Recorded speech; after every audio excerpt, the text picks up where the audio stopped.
రొటీన్గా కాకుండా కాజు పాలక్ పన్నీర్ ఎలా వండుకోవచ్చో ఇప్పుడు చూద్దాం. పాలకూర 2 కట్టలు తీసుకుని కడిగి పక్కన పెట్టుకోవాలి.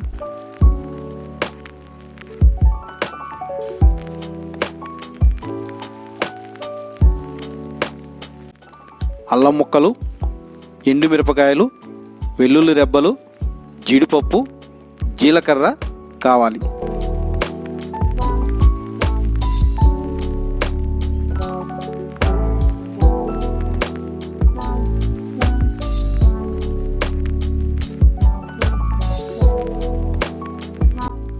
పొయ్యిపై గిన్నె పెట్టి పాలకూర ఉడికించుకోవడానికి నీళ్లు వేడి చేసుకోవాలి.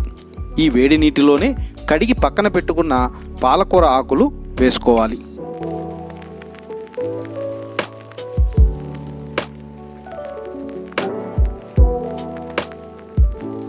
ఐదు నిమిషాలు ఉడికిన తర్వాత మరో గిన్నెలో కూలింగ్ వాటర్ వేసుకుని అందులో ఈ ఉడికిన పాలకూర ఆకులు వేయాలి.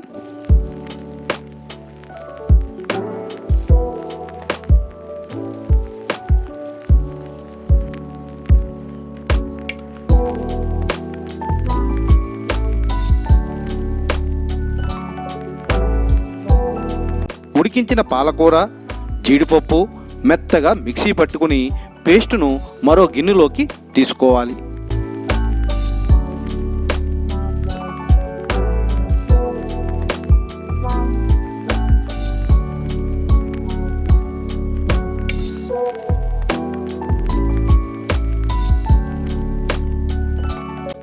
మీడియం సైజు 2 టమాటా ముక్కలు, 4 పచ్చిమిరపకాయలను తుంచి వేసుకుని మెత్తగా మిక్సీ పట్టుకోవాలి.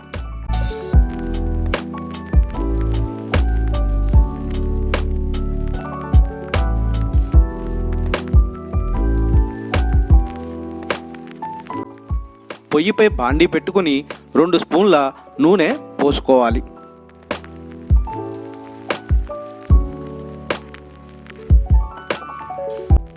నూనె వేడెక్కాక సన్నగా కోసుకున్న అల్లం ముక్కలు వేసి వేయించుకోవాలి.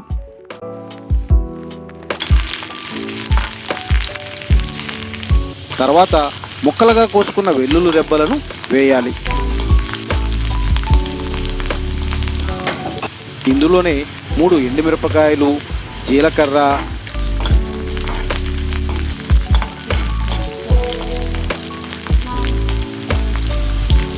జీడిపప్పు వేసి వేయించుకోవాలి.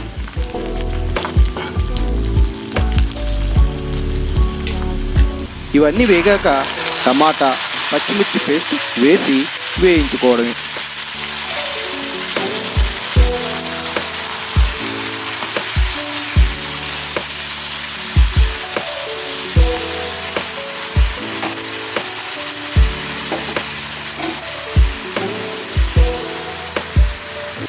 ఒక ఇంచు దాల్చిన చెక్క,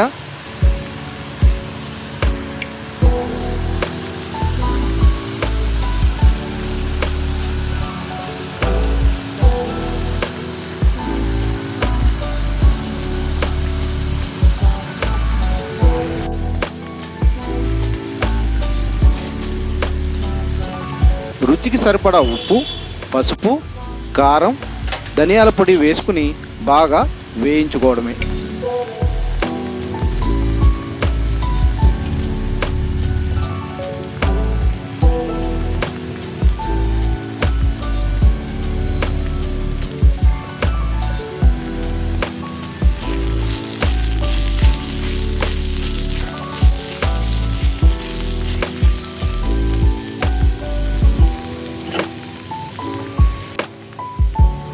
ఇవన్నీ వేగాక పాలకూర పేస్ట్ని వేసి కలుపుకోవాలి. కొద్దిగా నీళ్లు పోసుకుని ఉడికించుకోవాలి.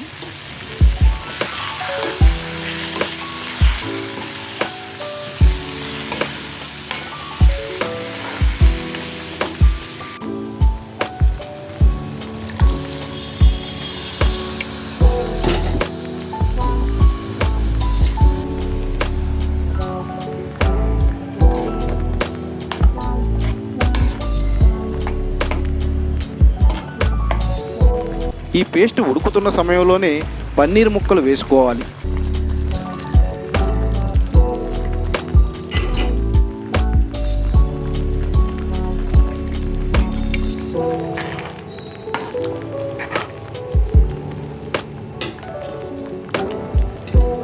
కొద్దిసేపు అయ్యాక గరం మసాలా వేసుకుని 5-6 నిమిషాలు ఉడికాక దించేసుకోవడమే.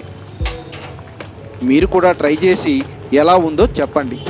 కామెంట్ పెట్టండి, లైక్ చేయండి. సబ్స్క్రైబ్ చేయని వాళ్ళు సబ్స్క్రైబ్ చేయండి.